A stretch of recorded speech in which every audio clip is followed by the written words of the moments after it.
Bismillahirrahmanirrahim. Dear students, I am Dr. Kaisar Mahmood, resource person, Allama Iqbal Open University, and today we are discussing about ancient culture and civilization of India, course code 5672, and the level of this course is MA History. Today we are going to discuss unit number 6, philosophical and religious development. Dear students, ये जो हमारा lesson है ये philosophical and religious development यानी जितने मज़ाहब थे उनके हवाले से उनके बिलीफ्स कौन कौन से थे इनको हम डिस्कस करेंगे। और जो मेजर रिलीजन्स उस ज़माने में थे वो थे जैनिज़्म, बुद्धिज़्म, हिंदुइज़्म। तो इनको हम मेनली आज डिस्कस करेंगे। सबसे पहले आते हैं जैनिज़्म। ये तकरीबन 600 BCE के पास शुरू हुआ। It is named after Jinas. Jinas included 24 spiritual leaders called Tirthankara. Tirthankara ये 24 स्पिरिचुअल लीडर्स इसमें हैं, उन सब को मिलाकर जिनास कहते हैं और वहाँ से ही ये लफ्ज़ जैनिज़्म निकाला गया। 24th तीर्थंकारा महावीरा था, आखिरी जो लीडर था वो 24 जिसको आप काउंट करें तो Mahavira usually regarded as founder of Jainism और उसी को जैनिज़्म का बानी समझा जाता है। Mahavira lived 599 to 527 BCE। ये इस अरसे में यहाँ पर रहा। Believe to be contemporary of the Buddha. और जो गौतम बुद्ध का पीरियड था इसका पीरियड उसके कंटेम्प्रेरी था, हमज़माना था उसका। अब हम इसके कुछ बिलीफ्स डिस्कस करेंगे। इसके बिलीव्स ये थे कि universe and everything in it is eternal, यानी जितने भी कायनात है और इस कायनात के अंदर जो कुछ भी मौजूद है ये सारा एटर्नल है, ना फ़ानी होने वाला है ना फना होने वाला है। Understanding of an uncreated and eternal universe leaves little room for an almighty creator. तो इनमें इनका जो बिलीफ था इसमें यह था कि कोई ऑलमाइटी क्रिएटर नहीं है, यानी जो कादिर मुतलक जो क्रिएटर है, खालक है, वो नहीं है, क्योंकि हर चीज़ बाकी रहने वाली है, फ़ानी है। तो चूँकि हम एज़ अ मुस्लिम सिर्फ़ अल्लाह ताला की ज़ात को एटर्नल समझते हैं, बाकी तमाम चीज़ें फ़ानी हैं।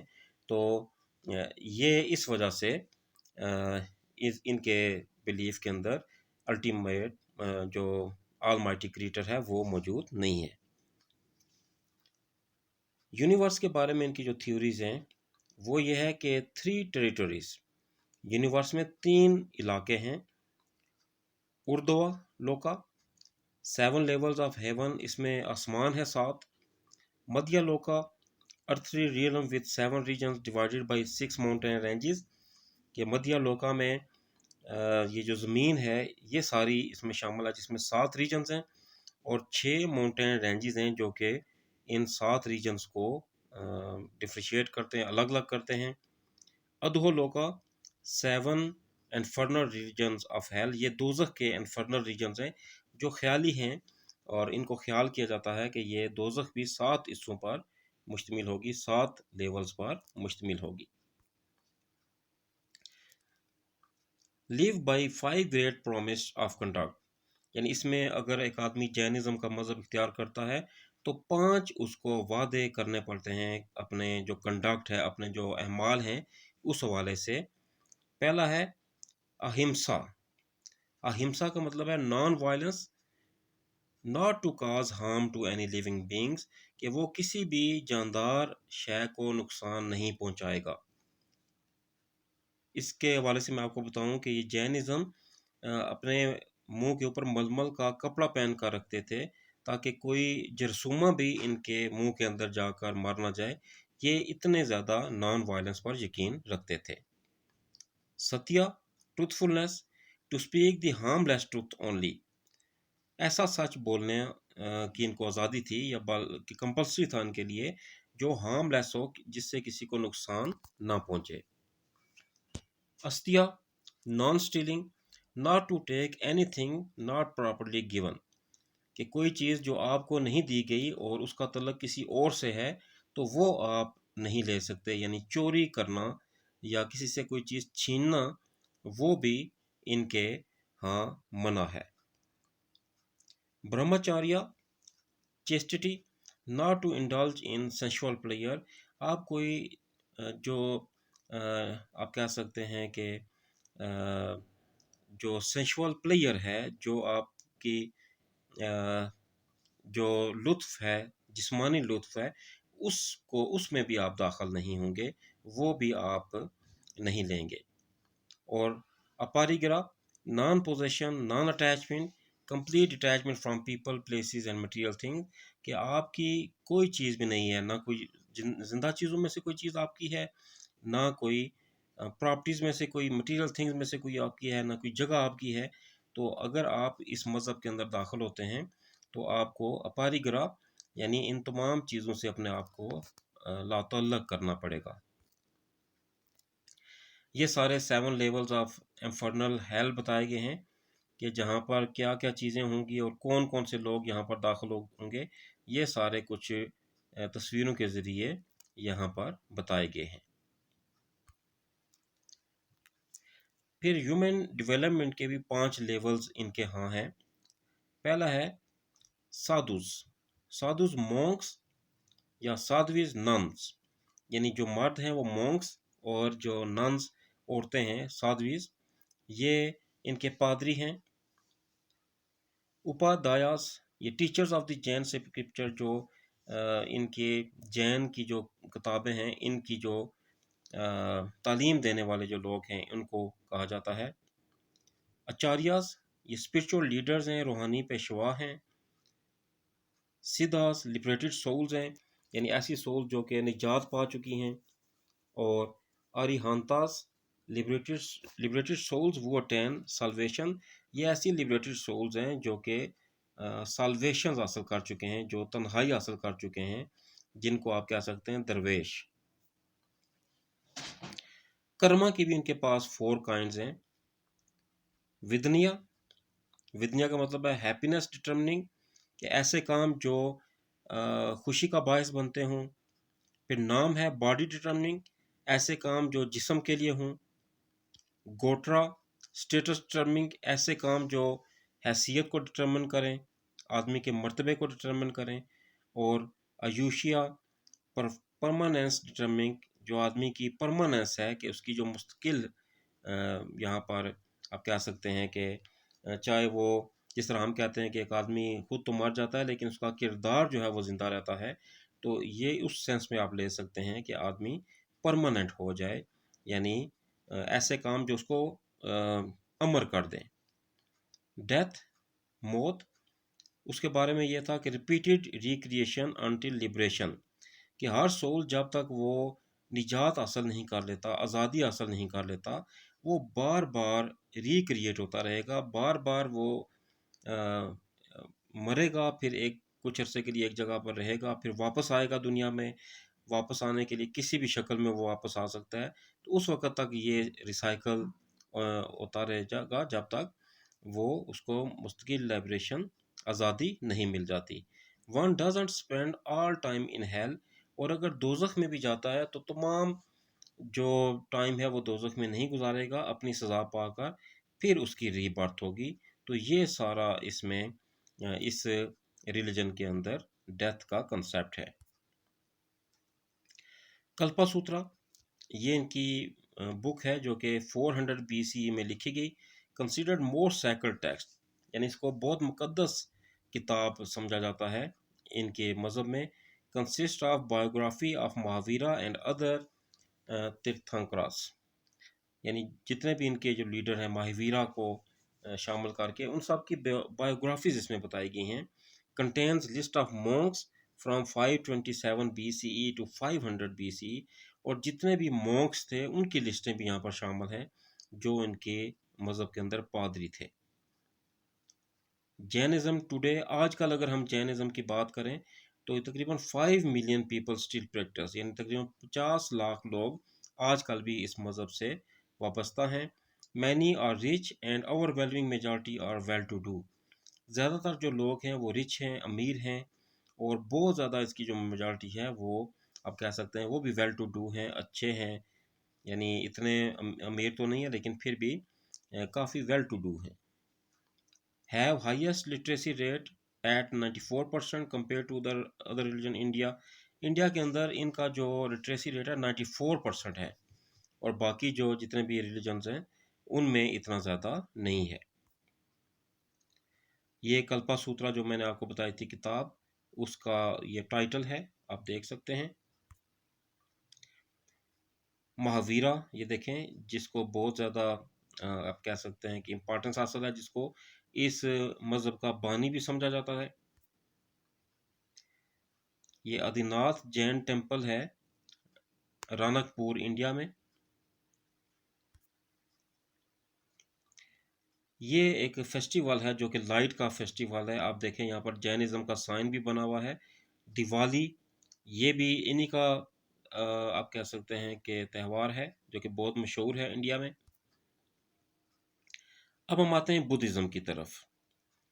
Religion and philosophy developed by teachings of the Buddha. ये जो गौतम बुद्ध, जिसको बुद्धा कहा जाता है, उसकी जो तालीमात हैं उस पर यह मुश्तमिल है। Siddhartha Gautama the Buddha lived from 566 to 486 BCE। यानी इसका आप कह सकते हैं जो सेंटर है पूरे इस बुद्धिज़्म का, वो सिद्धार्था गौतमा है, ये इसका असल नाम है, और इसको बुद्धा कहा जाता है, जो कि 566 टू 486 BCE तक रहा।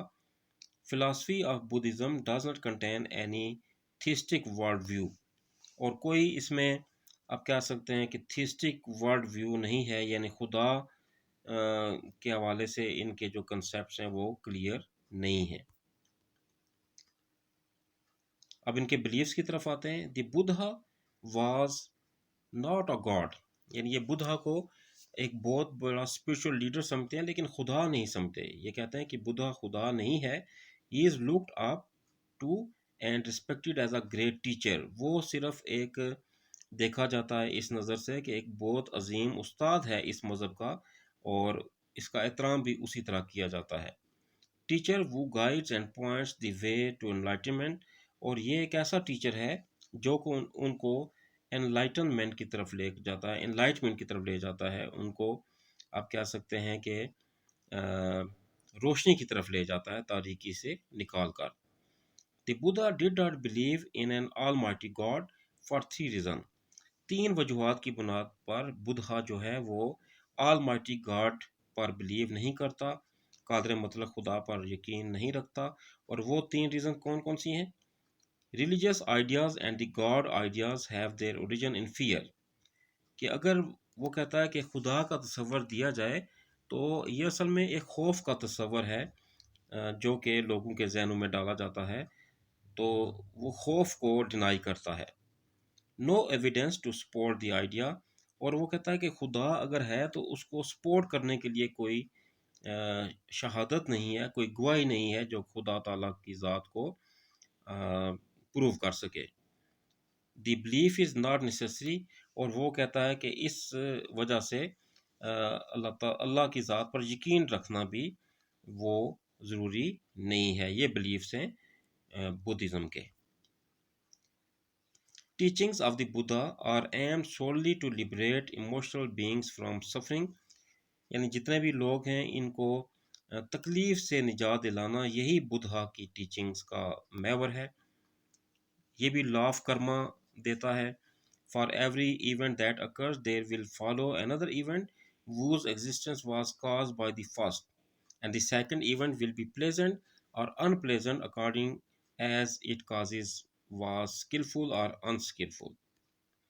यानी वो कहता है कि कोई भी काम या कोई भी वाक़या जो पेश आता है, उसके बाद एक और वाक़या पेश आएगा, और वो उसकी वजह वही वाक़या होगा जो पहले पेश आया था। और जो सेकंड इवेंट है ये कभी-कभार खुशगवार होता है, कभी-कभार खुशगवार नहीं होता। और जो पहला वाक़या था, जो इसका कॉज़ था, इसका सबब था, उस पर डिपेंड करता है। अगर इसका सबब स्किलफुल था, तो ये प्लेज़ेंट होगा, अगर स्किलफुल नहीं था, अनस्किलफुल था वो इवेंट, तो ये इवेंट भी अनप्लेज़ेंट होगा।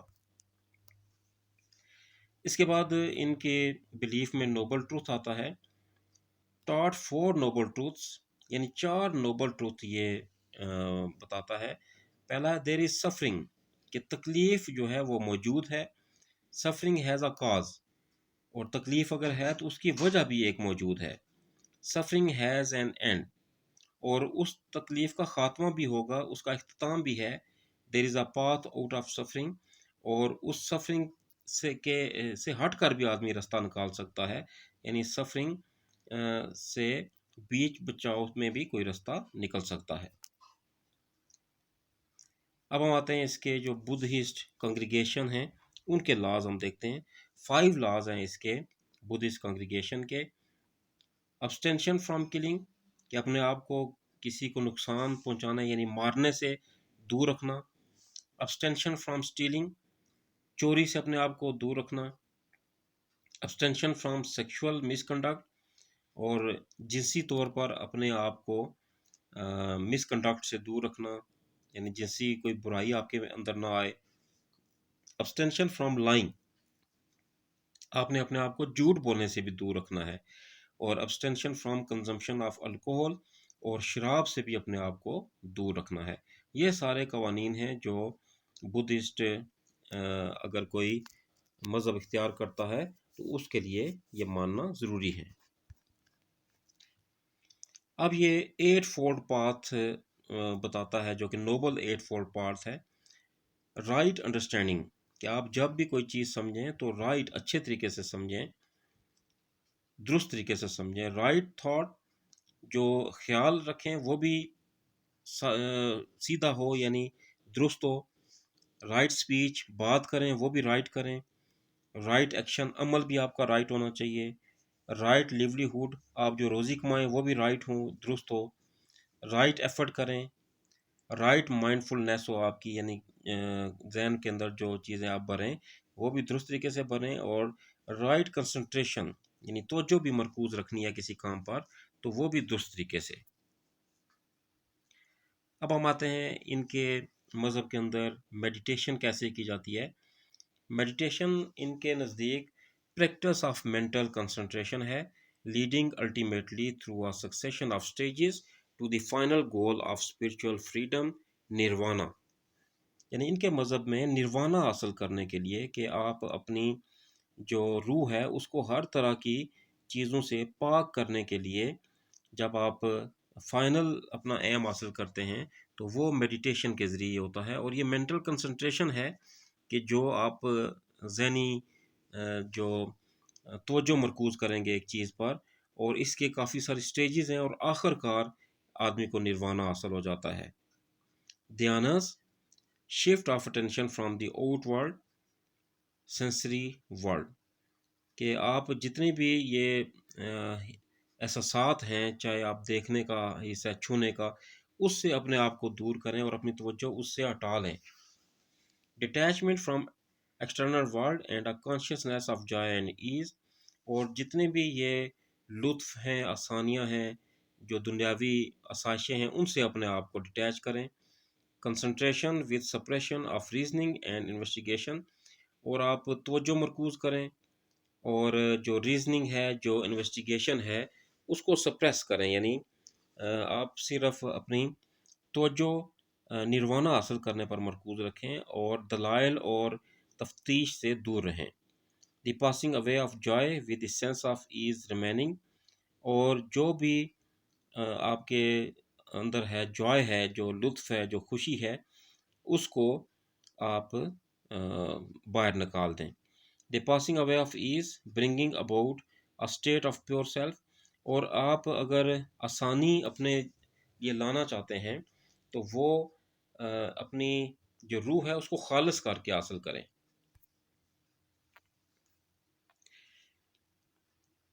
सिंपैथीज, जो अटेनमेंट्स हैं कि क्या क्या चीज़ आपने हासिल करनी है।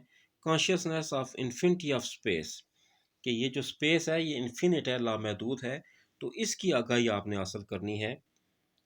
Consciousness of the infinity of thought, और आपने ये भी सोचना है कि आपके जो ख्यालात हैं ये भी लामहदूद हैं, ये हर तरह की चीज़ सोच सकते हैं। Concern with the unreality of things, और जो चीज़ें हैं उनकी जो अनरियलिटी है, यानी जो हकीकत में नज़र आती हैं वो असल में है नहीं, कि हमें अगर एक दरख्त नज़र आता है कि जिसका काम है फल देना, तो वो कहता है कि ये असल में फल देने के लिए नहीं बना, इसका कुछ और मकसद है। तो वो हमने डिस्कवर करना है कि वो मकसद क्या है। Consciousness of unreality as the object of thought, और आपने जो अपना जहन है उसको इस तवज्जो की तरफ लेकर जाना है, मरकूज़ करना है कि वो इन अनरियलिटी चीज़ों की जो ऑब्जेक्ट ऑफ अनरियलिटी है इसको तलाश करे। Canon of physical proportions of a great being.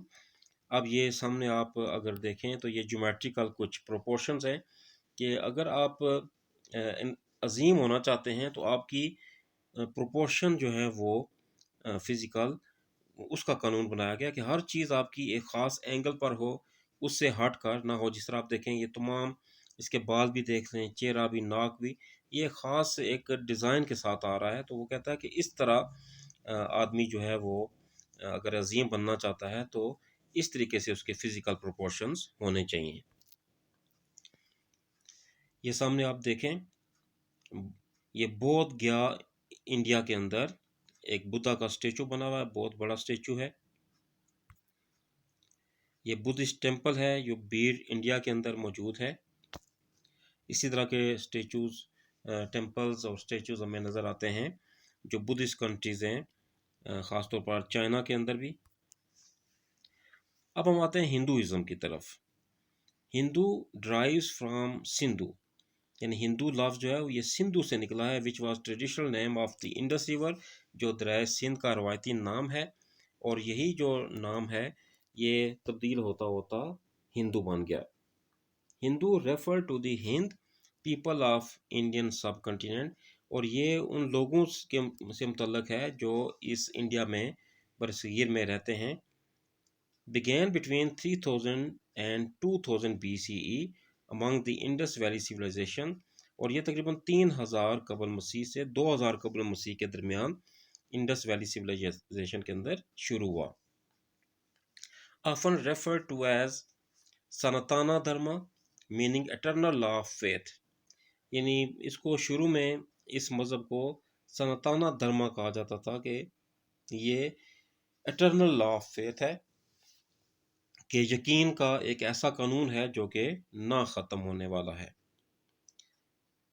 Often called the oldest living religion, almost 5 Melania of tradition, यानी इसमें 5 आप कह सकते हैं कि लाख सालों की इसको, यानी इसकी हिस्ट्री है, तारीख है, इसलिए इसको सबसे पुराना मज़हब भी कहा जा सकता है। और ये मोनोथीस्टिक पॉलीथीज़म है कि सिर्फ एक ही ट्रिनिटी, वो कहते हैं कि एक ही है, लेकिन उससे आगे फिर उसकी मुख्तलिफ शक्लें हैं, मुख्तलिफ उसके करैक्टरिस्टिक्स हैं, वो हम आगे डिस्कस करेंगे। ये टाइम लाइन है, इसमें आप देखें 3000 टू 1600 BC ही ये इंडस वैली सिविलाइजेशन थी, और इसमें 1500 वैदिक बर्मनिज्म आ गया, 800 में वेदास एंड उपनिषद्स, और 400 में रामायण महाभारता ये लिखे गए, 200 में राइज ऑफ डिवोशनलिज्म, और 400 राइज ऑफ तंत्रा। ये सारी कुछ टाइम लाइन्स हैं जो इन मज़ाहब को शो करती हैं। ये मुख्तलिफ मुक़द्दस मकामात हैं जो सैक्रेड साइट्स ऑफ इंडिया हैं, ये आप देख सकते हैं इस नक्शे के अंदर। इंडस वैली सिविलाइजेशन, इसको हड़प्पन सिविलाइजेशन भी कहा जाता है, thought to have originated as early as 7000 BC, जो तकरीबन 7000 साल कबल मसीह में बनी, और ये 2300 टू 200 BC तक ये पहुंच गई। और इसमें अगर मज़हब की बात करें तो एविडेंस इसका जो है मज़हब का, तो जो बाथ हमें नज़र आते हैं, जो बड़े बड़े अवामी गुसल खाने जिनको आप कह सकते हैं, तो ये सजेस्ट करते हैं रिचुअल बाथिंग, कि ये मजहबी तौर पर भी कोई अपने आप को साफ़ करने के लिए कोई गुसल करते थे। altars found that may have been used for animal sacrifice, और कुर्बान गायें जो हमें मिली हैं वो भी हमें बताती हैं कि यहाँ पर कुछ मज़हब थे, और उनमें सेक्रीफाइस भी होती थी, एनिमल्स को सेक्रीफाइस किया जाता था। Found seal with horn figures, surrounded by animals thought to be an early prototype of Shiva. यानी इसमें जो आप कह सकते हैं कुछ ऐसी शक्लें मिली हैं जिसमें सींग भी आपको पता चल रहा है जो कि एनिमल्स के हैं, और ये ख्याल किया जाता है कि ये शिवा का बहुत कोई कदीम चेहरा है जो कि इनमें बनाया गया है। ये देखें सामने ग्रेट बाथ है Mohenjodaro south Indus valley civilization में, और ये ऊपर इसके रिमेन्स है और नीचे ये ख्याल किया जाता है कि ये इस तरीके से बना होगा, यानी इसके आसपास कुछ मीनार होंगे, कुछ मजहबी आप कह सकते हैं कि इज्तिमा के लिए कोई जगह बनी होगी, और साथ ये बात बने होंगे। वैदिक बर्मनिज्म। वैदिक बर्मनिज्म इसमें 4 वेदास शामिल हैं। ऋग वेदा जो कि विजडम ऑफ वर्सेस हैं, इसमें 1028 पोइटिक हाइम्स हैं। समावेदा ये विजडम ऑफ चांट्स, इसमें portions taken from Rig Veda from chanting. Yajurveda wisdom of sacrificial formulas, कुर्बानी के फार्मूले इसमें बताए गए हैं, यानी ये फिर रिसाइटेड ड्यूरिंग सरमनी, यानी जो कुर्बानी की सरमनीज होती थी उनके अंदर ये पढ़े जाते थे। अथर्वा वेदा विजडम ऑफ अथर्वन प्राइस्ट, ये जो पादरी हैं उनकी यहाँ पर आप कह सकते हैं कि विजडम या उनका फहम जो है इसमें बयान किया गया है। Consist of many hymns and magical prayers, इसमें कुछ उनके मजहबी कुछ आप कह सकते हैं कि मंत्र हैं और कुछ मैजिकल प्रेयर्स भी इसमें शामिल हैं। Vedas not written by anyone considered to be revealed knowledge, यानी ये ख्याल किया जाता है कि वेदास किसी ने लिखी नहीं है, यानी किसी एक आदमी ने लिखी नहीं है, बल्कि ये रिवील्ड नॉलेज है जो वक्तन फ़वक्तन लोगों के पास आता रहा है और वो इसको इस किताब में दर्ज करते रहे हैं। उपनिषद्स, ये इनर और mistake teaching part of the Vedas, यानी ये मिस्टिक टीचिंग सूफियाना टीचिंग जिसको आप कह सकते हैं उपनिषद ये वेदास की है। Set forth doctrines of self realisation, meditation, karma, reincarnation, और इसी उपनिषद ने ही फिर वेदास को एक्सप्लेन किया, और सेल्फ रियलाइजेशन कि आप अपनी मौजूदगी का एहसास करें सबसे पहले, फिर मेडिटेशन करें, रियाजत करें, कर्मा यानी आप अच्छे काम करें जो जो उन्होंने बताए हुए हैं, और इसमें री इनकारनेशन इंसान का दोबारा पैदा होने का भी जो बिलीफ है वो भी मौजूद है। Main figure was a sage named Yajnavalkya, ये इनका मेन फिगर था उपनिषद का। Truth can only be found through the negation of all thoughts about it, और ये कहते हैं कि जो सच है ये सिर्फ एक ही सूरत में आदमी को पता चल सकता है कि जब वो इसके बारे में जितने भी ख्यालात हैं उन सबको निगेट कर दे। यानी वो ये कहते हैं कि सच एक ऐसी चीज़ होती है कि जिसके बारे में आपको ख्यालात आते हैं तो वो सारे ख्यालात सच्चे नहीं हैं, क्योंकि आप एक इंसान के तौर पर किसी चीज़ को परमानेंट नहीं सोच सकते। तो वो सारे ख्यालात आप रद्द करें तो फिर सच तक आप पहुंच सकते हैं। ये कुछ पेजेस हैं जो कि वेदास से हैं, और नीचे कुछ पेजेस हैं जो उपनिषद से हैं जिसमें इसी वेदास को एक्सप्लेन किया गया है। अब हम आते हैं हिंदू गॉड्स की तरफ कि कौन कौन से गॉड्स हिंदू रिलीजन के अंदर हैं। हिंदू ट्रिनिटी जो है इसमें 3 गॉड्स हैं। सबसे पहले ब्रह्मा द क्रिएटर, जिसको खालक समझा जाता है कि ये सुप्रीम गॉड है जो कि सबको बनाता है। Vishnu the preserver the chief God, यानी ये प्रिजर्वर है, लोगों को महफूज करने वाला है, यानी लोगों को ये आफात और बलाओं से महफूज रखता है। और शिवा डिस्ट्रॉयर है, शिवा जो तबाह करने वाला है, वो डिस्ट्रॉय करने वाला है इंसान को, जो आखिर में फना करेगा, वो शिवा।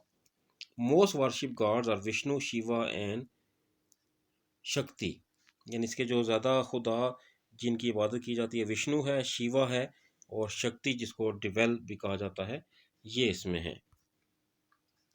सबसे पहले ब्रह्मा देखें। Absolutely reality which is formless and infinite activity attributed with the daily alteration of the light and dark, यानी इसमें ये बताया जाता है कि जो एब्सोल्यूट रियलिटी है, जो एक अल्टीमेट ट्रूथ है, जो सच्चाई है, फॉर्मलेस है एंड इन्फिनिट, लामहदूद है।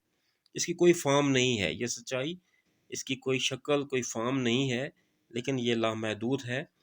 और जितनी भी इस दिन के अंदर लाइट एंड डार्क की जो एट्रीब्यूशन है, एक्टिविटी है, वो सारी ब्रह्मा तक पहुंचने का तरीका है। In order to create humans created goddesses, goddess out of himself and was named Gayatri Saraswati Shatarupa. और इसने इंसान बनाए और फिर इसने क्या किया कि अपने अंदर से कुछ देवता बनाए, पैदा किए, ज्ञात्री, सरस्वती और शत्रुपा, जो कि मुख्तलिफ काम करते हैं। Represents one's own mind and intellect. If a person is God gifted with mind and intellect, then it is assumed that one has already obtained Brahma. और ये एक आदमी जो सोच रखता है, ये सोच गॉड गिफ्टेड होती है, और वो अपने माइंड एंड इंटेलेक्ट को, यानी फहम को और दिमाग को इस्तेमाल करता है। और ये कहा जाता है कि कोई भी आदमी है वो पहले ही ब्रह्मा का जो लेवल है वो हासिल कर लेता है। और this may be reason that worship of Brahma is unpopular.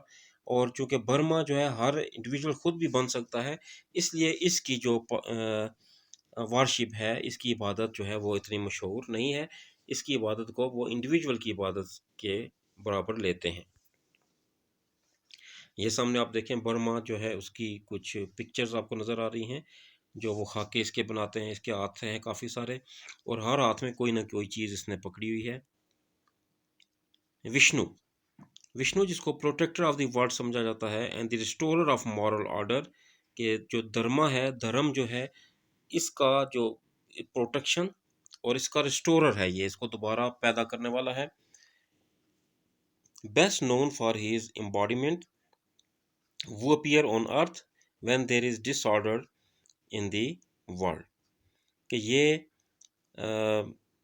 यानी किसी भी शक्ल में ये आ सकता है, उसके लिए मशहूर है कि जब भी ये ज़मीन पर इसको ज़रूरत पड़ती है, जब इस ज़मीन में डिसऑर्डर आ जाता है, तो तब ये जिस्मानी तौर पर इस दुनिया में आता है। Most famous embodiments are Rama and Krishna in the epics and Puranas.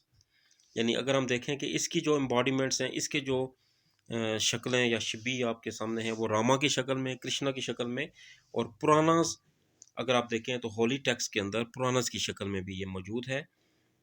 और worshippers called Vaishnavas and are largest in Hindu community, इसके जो पूजा करने वाले हैं उसको वैष्णवास कहते हैं, और ये हिंदू कम्युनिटी में सबसे ज़्यादा तादाद इन्हीं की है।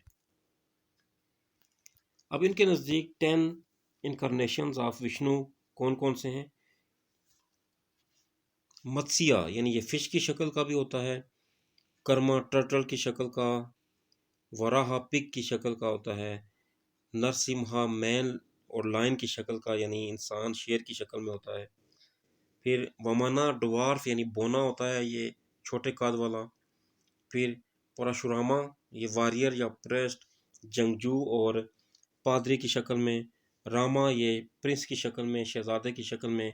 कृष्णा को होल्डर, ये गाय वगैरह चराने वाला। और बुधा, ये बुधा की शक्ल में। ये 10 इसकी आप कह सकते हैं कि विष्णु की इनकारनेशन है, जिस शक्ल में ये उनके मज़हब के अंदर मौजूद है। ये सामने आप देखें तो नाग की शक्ल आप देख रहे हैं, और इसके कुछ हाथ हैं, और इस हाथों में भी कुछ ना कुछ इसने उठाया हुआ है। अभी हम बात करते हैं शिवा की। Contradictory divinity, both destroyer and restorer, यानी इसको दोनों काम, डिस्ट्रॉयर और रिस्टोरर, ये तबाह भी करता है, रिस्टोर भी करता है। Also known as lord of dancers and giver god, कि ये देवता है, देने वाला देवता है, और लॉर्ड ऑफ डांसर्स है, ये जो डांस करते हैं उनका भी ये खुदा है। Represents truth, goodness and beauty through balance, और ये हर चीज़ को बैलेंस में ये रिप्रेजेंट करना पसंद करता है। और balance between good and evil, out of balance results in destruction. और ये खुदा कहता है कि इंसान की अच्छाई और बुराई के अंदर भी बैलेंस होना चाहिए। अगर बैलेंस नहीं रहेगा तो इंसान तबाह भी हो सकता है। Protects his devotees from evil forces like lust, greed and anger, और ये अपने जो अकीदतमंद हैं इस मज़हब से तल्लुक़ रखने वाले, उनको बुराइयों से, जिस तरह लालच है और कोई ख्वाहिश है और कोई गुस्सा है, उससे ये दूर रखता है। इसके जो वर्शिपर्स हैं उनको सवीतिस कहा जाता है। ये सामने अगर आप देखें तो इसकी शबी आपको नज़र आ रही है। ये इस शबी में हिंदुइज़्म के मज़हब के अंदर ये इसको रिस्पेक्ट दी जाती है। अब हम आते हैं रामायणा और महाभारता इपिक्स। रामायणा मार्च ऑफ रामा, ये रामा ने जो मार्च किया था उसके हवाले से है। Tells the story of Rama, इसमें रामा की जो कहानी है वो बताई गई है। Means Prince and seventh embodiment of Vishnu, यानी शहजादा और विष्णु की जो सातवीं जिस्मानी इसकी जो शबी है वो likely Drew from pre existing oral tradition, और ये ख्याल किया जाता है कि ये जो ज़ुबानी ट्रेडिशन रवायतें होती हैं जो एक नस्ल से दूसरी नस्ल तक जाती हैं, ये उनमें से निकाला गया है। बालकंदा, ये रामाज बॉयहुड है, यानी जो उसका लड़कपन है वो बालकुंडा की शक्ल में है। Ayodhya Kanda, Rama's life in Ayodhya until banishment, कि रामा जब तक अयोध्या के अंदर रहा उस वक्त तक जब तक उसको निकाला नहीं गया वहाँ से, ये उसको डिस्कस करता है। Aranya, Rama's life in the forest and he is kidnapped by Ravana, के जो जंगल में इसने ज़िंदगी गुजारी थी वो सारी, और जब ये रवाना ने इसको किडनैप कर लिया था, अगवा कर लिया था, उस वक्त तक भी। और किष्किंधा, ये इसका स्टे जो है, रामास का स्टे किष्किंधा, जो कि कैपिटल ऑफ हिज मंकी लाई। फिर सुंदारा, ये रामास जर्नी टू श्रीलंका, जो श्रीलंका वो गया था। युद्धा या लंका जिसको कहते हैं, Rama's battle with Ravana and return home, यानी इसकी जो लड़ाई हुई थी वो इसमें बताई गई है। And Uttara, Rama's life as king of Ayodhya and his demise, यानी इसमें अयोध्या का बादशाह बनने और फिर मरने तक ये सारी एक्सप्लेनेशन इसमें मौजूद है। अब हम आते हैं महाभारता, ग्रेट टेल ऑफ दी भारता, यानी ये भारता जो था, भारत ग्रेट आप कह सकते हैं कि लैंड के हवाले से बताया जाता है, ग्रेट नेशन के हवाले से। तो उसकी कहानी है longest epic poem in the world with more than 1 lakh versus, ये सबसे बड़ी नज़म है और इसमें तकरीबन 1 लाख शेर मौजूद हैं। सेंट्रल थीम ऑफ धर्मा, ये भी इसमें बताया गया है। मैनली धर्मा ऑफ किंगशिप, और धर्मा ऑफ किंगशिप ज़्यादातर यानी बादशाह का जो धर्मा है वो इसमें बताया गया है। Most well known for the Bhagavad Gita, Bhagavad Gita इनकी बहुत मशहूर किताब है। भगवद गीता क्या चीज़ है? ये सॉन्ग ऑफ द लॉर्ड और सॉन्ग ऑफ गॉड, ये खुदा ताला की जो सॉन्ग हैं, यानी खुदा ताला के नज़दीक वो उसमें बताए गए हैं। Single most popular Hindu text at 700 verses long, और ये हिंदू टेक्स्ट जो है ये सबसे मशहूर है, उसमें 700 आयतें या 700 उनके शेर जो है आप कह सकते हैं वो मौजूद हैं। Part of 6 book of the Mahabharata, और ये महाभारता की जो छठी बुक है उसके अंदर मौजूद है। Tell story of king Pandu and his 5 son, ये जो बादशाह है पांडु और उसके 5 बेटों के बारे में ये कहानी बयान करता है। Philosophical dialogue between Krishna and the warrior Arjuna, यानी कृष्णा और जो वॉरियर अर्जुना है उनकी ये सारी फिलासफिकल डायलॉग इसमें बताए जाते हैं। ये अगर आप देखें रामायणा, इसकी यहाँ पर तस्वीर है, ये टाइटल है रामायणा की बुक का। ये मज़ीद आप देखें रामायणा इसका टाइटल, ये भगवद गीता सामने नज़र आ रही है, इसके भी टाइटल्स आप देख लें। ये मज़ीद आप कुछ टाइटल देख लें तो इसमें तस्वीरों को भी काफ़ी इंपॉर्टेंस दी जाती है, इसलिए तस्वीरें भी यहाँ पर मौजूद हैं। तो डियर स्टूडेंट्स, आज ये था हमारा टॉपिक जिसमें हमने फ़िलासफ़िकल फाउंडेशंस पढ़ी हैं इंडियन वैली सिविलाइजेशन में, जिसमें हमने 3 बड़े मज़ाहब जैनिज़्म, हिंदुइज़्म और बुद्धिज़्म को डिस्कस किया है। तो ये था आज का लेक्चर। उम्मीद है कि आपको तमाम पॉइंट्स क्लियर हो चुके होंगे। आखिर में इस रिक्वेस्ट के साथ, अगर आपके कुछ सवालात हैं तो कमेंट सेक्शन में आप पूछ सकते हैं, आपको उनका जवाब दिया जाएगा। और आखिर में ये गुजारिश कि आप इस वीडियो को ख़ुद भी लाइक करें, शेयर करें अपने दोस्तों में, और इस चैनल को सब्सक्राइब करें ताकि हमारी हौसला अफजाई हो और हम मज़ीद ऐसे वीडियोस आपके लिए बनाते रहें ताकि आपको अपनी स्टडीज़ में कुछ ना कुछ मदद मिलती रहे। तो इसके साथ ही मैं आपसे इजाज़त चाहता हूँ। इंशाल्लाह नेक्स्ट लेक्चर में हम आपके साथ हाज़िर होंगे। तब तक के लिए खुदा हाफ़िज़।